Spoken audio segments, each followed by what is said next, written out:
If you're thinking about moving to Colorado Springs, but you're wondering whether it'll be the right choice for you, this video is for you.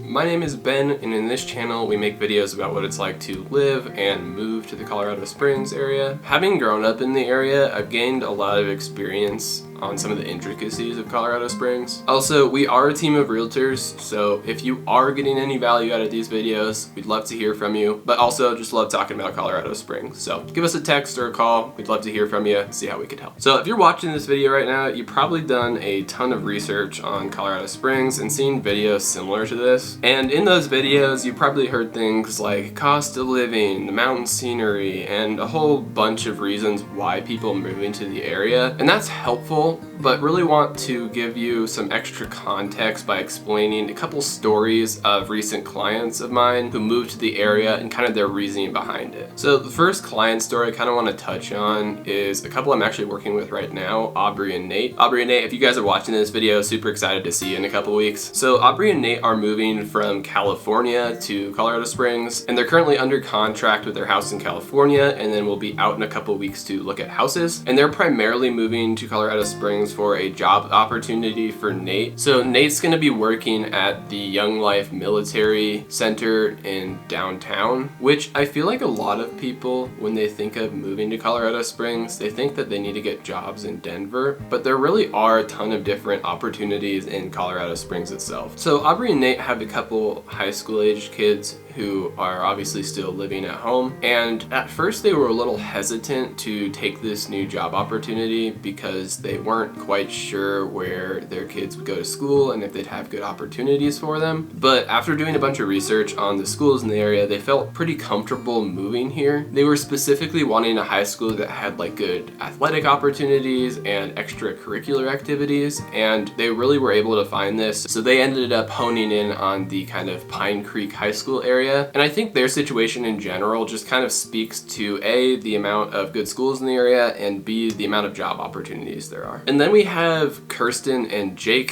who recently moved from Chicago to Colorado Springs. So Jake and Kirst are a younger couple who don't have any kids, and they really wanted to pick an area that could kind of fulfill their more adventurous side. So Jake had recently completed, I think a couple years ago, like a 50K ultramarathon and a 100-mile kayak trip, and they really wanted something where they could have the mountains in the immediate vicinity. So they both work from home and really wanted a city that has a little bit more of a small city feel, but also have a lot of amenities and things to do. So they were thinking about Denver for a little bit because I think they have some friends over there, and ended up choosing Colorado Springs just because the mountains were right there, lots of hiking and options to do things, and they didn't have to be in Denver with all the traffic, with it being such a populous city. So Jake and I recently hiked to the top of Blodgett Peak and the western portion of Rock Rimmon, and while we were hiking, he kind of explained some of the things he was planning, and it gave me a lot of perspective for just how great this area can be for people who are like-minded and like to get outdoors. So Kirsten and Jake ended up purchasing a house in the Palmer Park area so that they could have like quick access to trails, and they ended up finding something for just under $400K, and they're super happy with it. So it's really encouraging for young people who are thinking about moving to Colorado Springs and wondering if the kind of outdoorsy lifestyle is attainable for them. So another client story that I think really illustrates why people are moving to Colorado Springs is Marc and Susan. So it helped Marc and Susan back in December purchase a house, and Marc and Susan at the time were living up in Denver, and we're looking to be closer to family in Colorado Springs, but also we're kind of a little bit worried about the job opportunities and whether they would be able to find jobs to afford a house here. And they really wanted to be in like the D20 area so that they could have their kids go to some of the best schools, and they were able to actually find jobs that were even better down in Colorado Springs, which I think really just illustrates again how many good job opportunities there actually are here. So they ended up choosing a house just south of Briargate, and they were able to find a 4-bed, 3-bath that kind of checked off all their boxes for under $500K. And again, I think this just really illustrates how many actual opportunities for both housing and jobs there are here, and the fact that the cost of living in general is just going to be cheaper than Denver, especially with the cost to purchase a house here. So that kind of does it for why people are moving to Colorado Springs with a little bit more context. Hopefully this helps. You can kind of get an idea if Colorado Springs is right for you. So let us know in the comments if you think Colorado Springs could be a good fit for you, or if you're gravitating towards another city. And if you found this video helpful, give it a like, and we'll see you guys next time.